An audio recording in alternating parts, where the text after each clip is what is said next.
Hi, my name is Sarah Duncan, and I'm the director of the Golden Valley Memorial Hospital Foundation. For the past year, we've been working really hard to bring radiation oncology to Clinton. This center will allow patients to get expert care in a state-of-the-art facility, see familiar specialists and staff, and help relieve the anxiety and physical challenge of traveling miles away to receive treatment.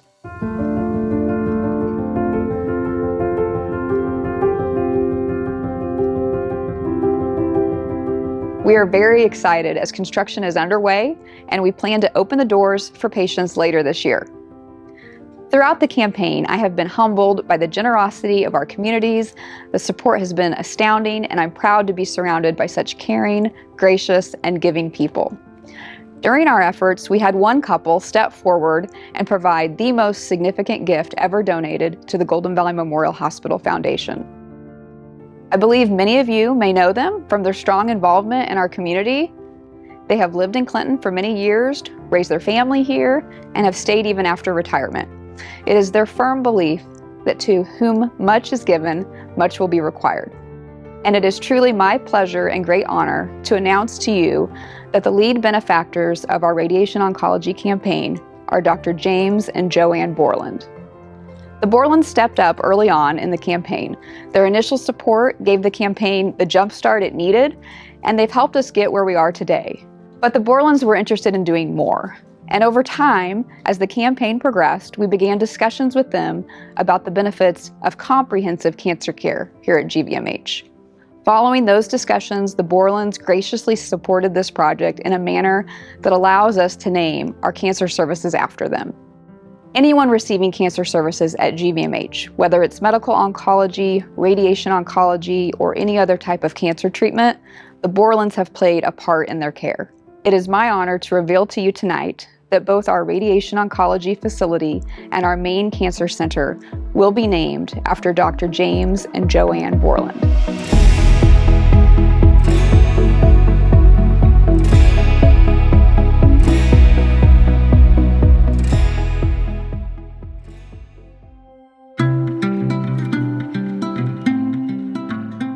I'm JoAnn Bourland. I live in Clinton, and it's been home for 42, 43 years. I am was a dental assistant for 40 years. Loved it a lot. Loved the community, loved the people, and was happy to raise so many children here. I'm James and was born in Butler, Missouri. My parents lived in the big town of Appleton City down the road, and I guess I spent my first few nights in a dresser drawer because they were having an explosion of babies at that point, and we went home without the dresser drawer finally. Grew up in the Ozarks, was educated in a country school. I loved my upbringing. We could find rose quartz, white quartz. We could catch newts, salamanders.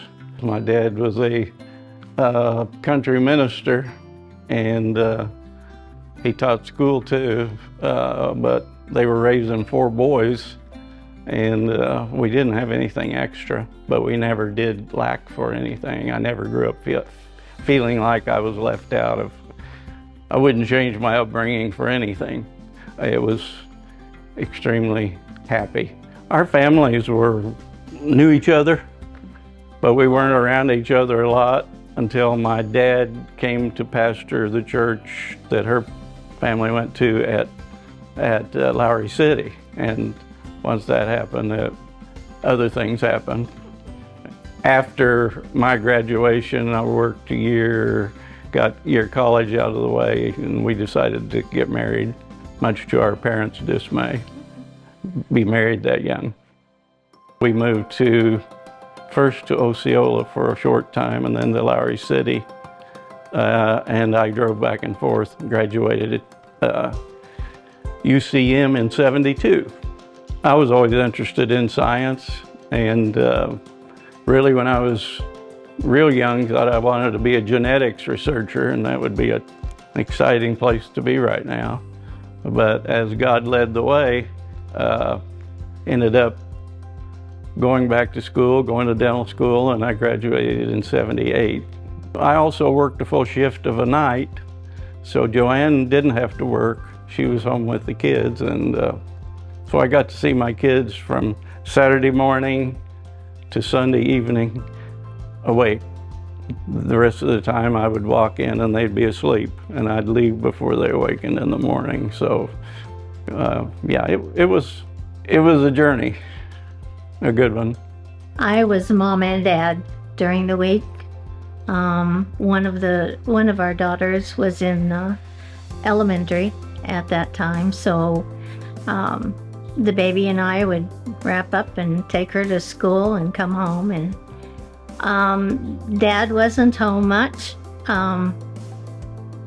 Like he said, he saw them while they were sleeping.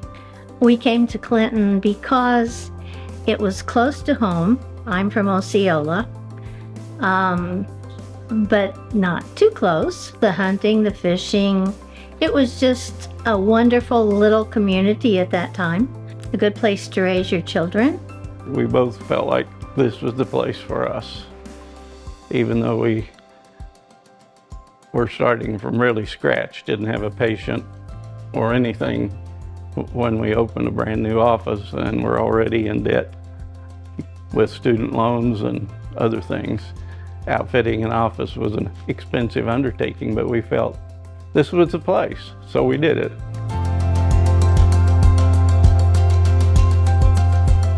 Our practice was not just a dental practice in that it was a mission, and we made many lifelong friends.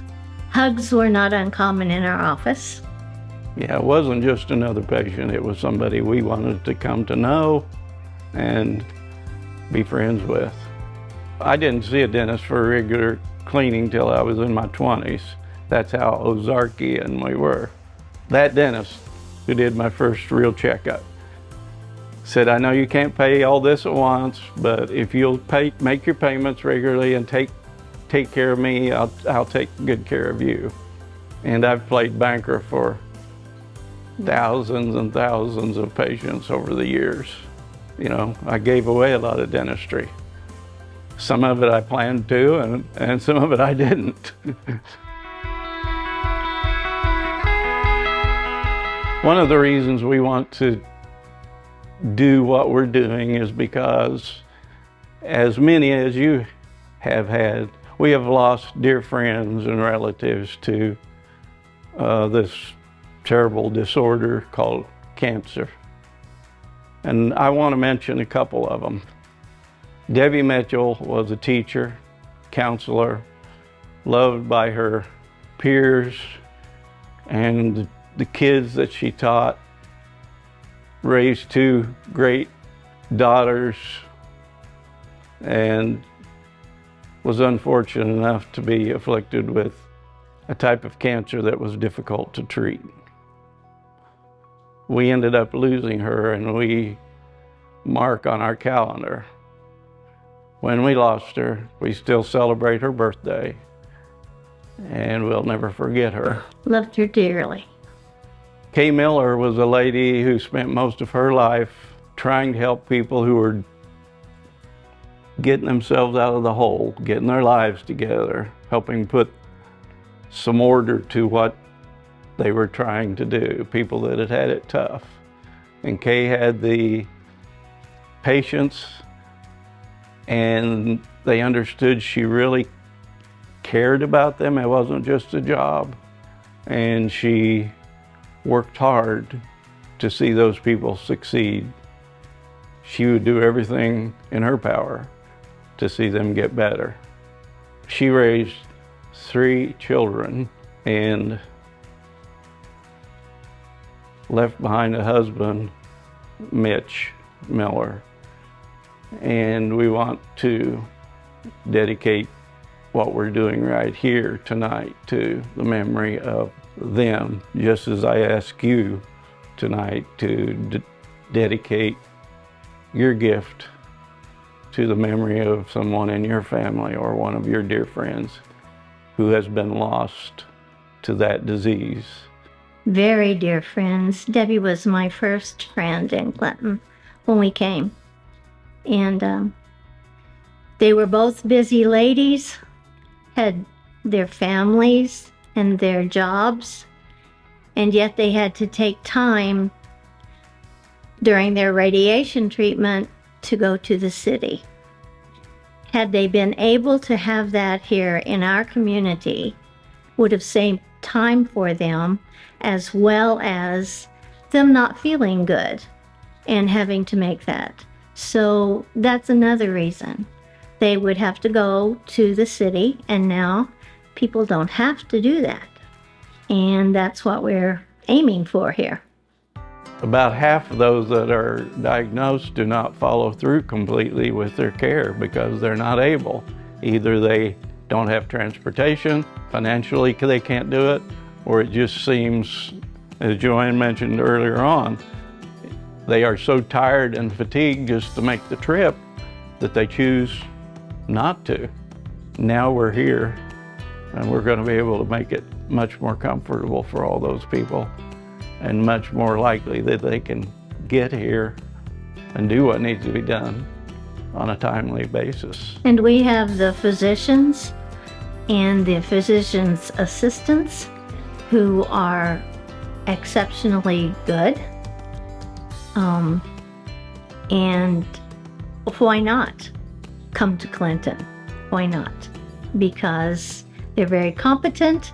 We have so many now that we can, and so many physicians that can offer all of the diagnostic. You know, I can't go play Major League Baseball anymore. There are a lot of things I could dream about that I can't do, but I can make somebody else's life better following after the steps that Jesus took. And he said in his Sermon on the Mount, where your treasure is, there will your heart will be also. He didn't say it the other way. He said, where your treasure is, there your heart will be. This is where our heart is.